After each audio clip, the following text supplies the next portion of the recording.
Hello everyone. Today we are going to be going over the BrickLink Designer Program Siege Encampment set that is coming out in 24 days, or at least you have 24 days until you can pre-order it. Let's jump right in. So right off the bat, I noticed there's a lot of minifigures. There's 18 in total, which is really cool for a set of this size. Usually there's not as many minifigures, at least not for the LEGO City sets. One thing that they've done for this medieval set, as well as the Lion Knight's Castle, is they've incorporated a lot of minifigures. Obviously 22 for the Lion Knight's Castle, 18 for the Siege Tower, or rather Siege Encampment. And what I like most is the historical accuracy they've taken in building this. For example, this spike on top of the trebuchet is for hooking into animals and then flinging them into the city. That's usually they would do that with dead animals to try to spread disease within the city. So I like how that's very historically accurate. So I wasn't able to find out why this hook is used. Another thing that came to mind though was this is supposed to be portraying the hook that the rope would go into, and then the rope would be attached to a basket so that when the trebuchet swung up, the rope attached to the bucket would fling the materials in the bucket towards the city. So I don't know if it was actually used to fling animals or if it was used, this hook was used to be attached to the rope. Either way, both events did happen. It's just I'm not sure which one LEGO was trying to portray when they used this hook or horn piece here. Anyway, enjoy the rest of the video.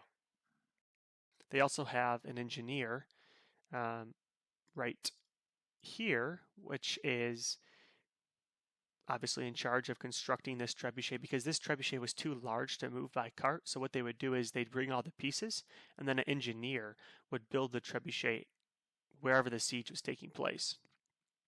Obviously this catapult is small enough that a horse can be horse-drawn cart, but most of the time large trebuchets like this would have to be reconstructed.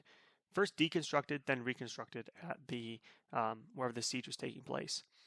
Then we have this hooked ladder, which can be used to put on top of the walls to climb up. And we have the siege tower itself, which is being pushed along. One thing I really like is these animal fur on the front of the siege tower, which is historically accurate because defenders of the castle that was being under siege would soak their arrows in fire, or rather the top of their arrows, they would soak it in like a oil mixture and then light it on fire and shoot it at these wooden siege towers. So what the attackers with the siege towers would do is they would soak animal furs in water and nail it to the front of the siege tower. So I really like how the historical accuracy of the set is very unique. Also, I like this large flag. I see it's a sticker, which is not as cool, but definitely it's fun to have a large Black Falcon flag. Another thing I noticed was these rampart or these palisade walls. They have these tips on them, which is really cool in my opinion because it looks like the tree was chopped down and used on these walls, which these walls would be used to stop arrows, but also horses. So if a knight on a horse was galloping up, he would be impaled on these sharp stakes that were in the ground, pointed forward so that the horse would run into it and get pierced.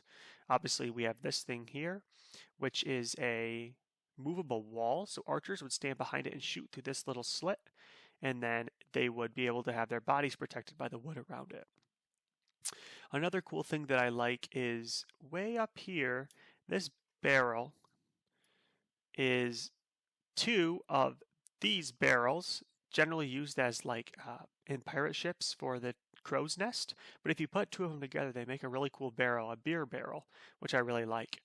Here's some cheese, some bread, some vegetables, some fish laying out to dry, and a turkey right here with a hot dog.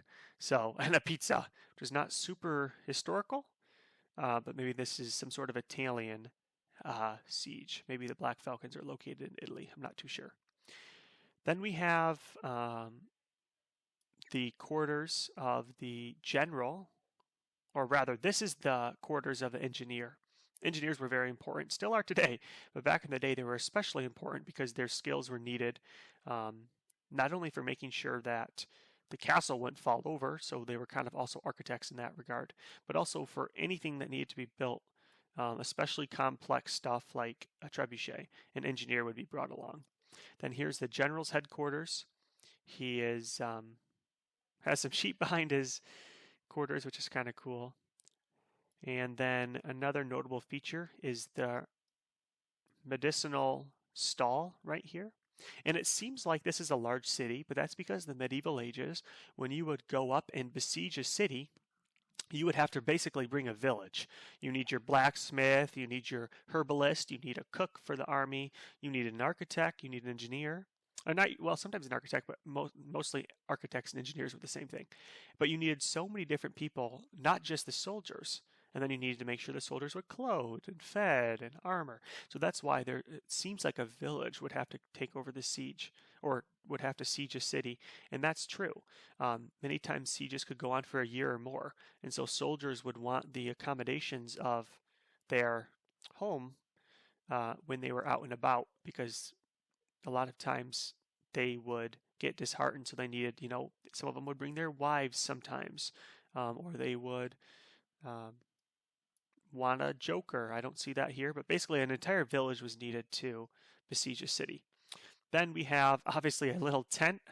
I'm not even sure what these bricks are. Maybe they're 8x8, or I would say 6x6 tiles, which I've never seen.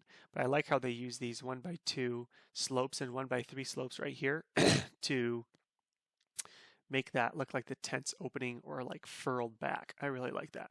Two cardinals in the tree, and a little post for practicing. So that's pretty much the entire set. Again, I really like the detail, and obviously the castle that they're sieging is the 10305 Lion Knight's Castle, which is this set right here, which I showed in the beginning. And these two sets combined would make for an absolutely excellent display somewhere. Currently, I only have a Lego City. I don't really do medieval yet, but someday it'd be fun to also do knights, because it's just a fun genre to get into.